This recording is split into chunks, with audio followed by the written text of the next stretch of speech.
Speaking notes of the Honorable Kamla Persad Bissessar, Prime Minister of the Republic of Trinidad and Tobago, laying of the report of the Auditor General on the public accounts of the Republic of Trinidad and Tobago for the financial year 2024. Friday, the 13th of June, 2025, House of Representatives. Introduction: Ministerial Vendetta. What I am about to disclose to you today will trigger vexation, disbelief, and outrage in all right-thinking citizens. The member for Diego Martin Northeast's very public vendetta against the Auditor General has brought the office of the Minister of Finance into disrepute and odium. In the midst of the ensuing legal drama, a distinguished Privy Council law lord was moved to ask why that finance minister was not being investigated for his conduct.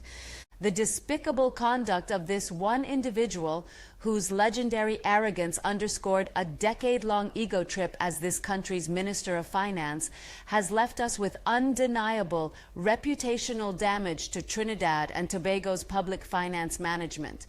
As a result, we have been unable to resolve the national accounts for 2 consecutive years.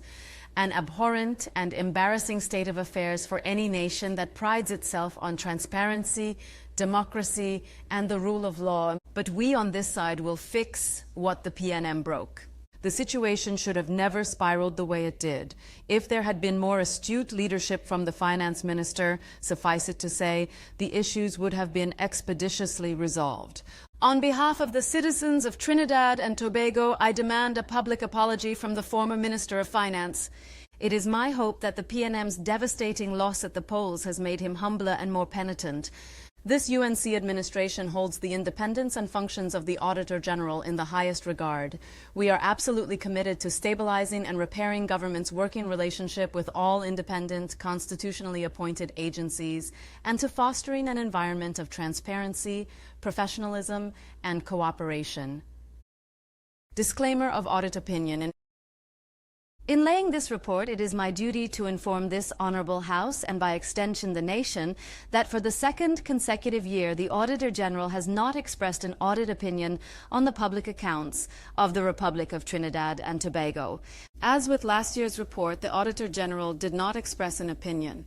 Instead, a disclaimer of opinion forms part of this report, and I quote, "I do not express an opinion on the public accounts of the Republic of Trinidad and Tobago for the financial year ended September 30th, 2024. Because of the significance of the matters described in the basis for disclaimer of opinion section of my report, I have not been able to obtain sufficient appropriate audit evidence to provide a basis for an audit opinion." This means that the Auditor General could not verify, validate, or approve the accounts of the government for 2 years. In the basis for disclaimer of opinion, the Auditor General gave several troubling reasons. One example was the Auditor General's inability to examine the electronic check clearing system and Go Anywhere platform managed by the Central Bank of Trinidad and Tobago. I quote from page 10 of the Auditor General's report. Despite the scope of the examination being confined to government-issued checks, the central bank further restricted the scope, which frustrated the examination process. Approval by the central bank to conduct the examination was not given. Hence, the examination was not conducted. This restriction obstructed the ability to gain assurance on the reliability of data from the electronic check clearing system and the Go Anywhere platform. Consequently, the completeness, reliability, integrity, validity, and accuracy of the public accounts of Trinidad and Tobago could not be ascertained. Other impediments cited include prior period errors that could not be verified, issues regarding the statement of loans or credits guaranteed by the state, omissions in the statement of public debt, omissions in the statement of off-balance sheet financing, inability of Auditor General staff to access the Ministry of Education, lack of supporting documents to verify payments. As a result, sampled expenditure of $1.5 billion could not be verified. Rent lease discrepancies. Rent paid for properties leased by the government in fiscal year 2024 was $493,209,274.63. However, the audit could not verify the accuracy of this figure due to the following. 90% of leased properties had no current leases. Many expired over a decade ago. Rent payments didn't align with master list figures. A variance of $208,304,525.94 remained unexplained. Some properties paid for were not even on the master list. 90% of rentals are on expired leases with inconsistent payment records. Rent amounts paid were not backed by documentation. Over $10 million in discrepancies in 5 ministries' rent payments. Over $5 million paid annually for 10 properties without current leases.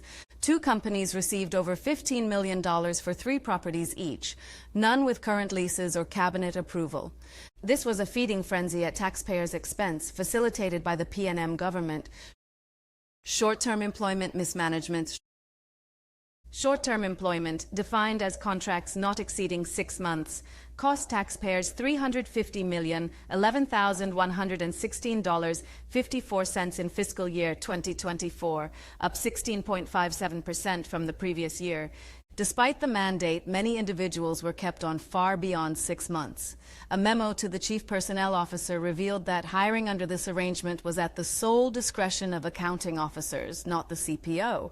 This resulted in little to no accountability procedures or transparency. It became a classic jobs for the boys scheme, once again at taxpayers' expense. Security Services oversight. The cost of security services totaled $491,808,293.93, but 84% of this expenditure could not be verified because contracts were not made available for audit. Proposed solutions. The issues raised by the Auditor General are deeply troubling. However, I assure this Honorable House that the Ministry of Finance, under my leadership, is committed to upholding the Constitution and fixing the problems left behind. We pledge to facilitate the Auditor General's lawful duties with the highest professional standards. Conclusion. Our commitment to accountability goes beyond law. It is about fostering a culture open to oversight. Every week, we submit ourselves to public scrutiny at the post-cabinet press conference. So too must financial policy and public accounting follow suit. On April 28, 2025, the people voted overwhelmingly for change. That mandate allows us to end backroom deals and unaccountable spending. Over the past decade, too many public officials behaved like they owned the Treasury. Let me be clear. This is not our money, it is the people's money. Accountability is not optional. Learning from the past is essential to our recovery. The tenure of Diego Martin Northeast as finance minister was a masterclass in what not to do. A good example of a bad example. Now we are here to do better. The UNC was founded to build a nation that is not only prosperous but also just and fair. We will hold ourselves to the highest standards of transparency to ensure that every citizen, from Trinidad to Tobago, can prosper. Because when the UNC wins, everybody wins. It's time to restore public trust in governance. We will do that by being accountable. Mr. Speaker, I thank you.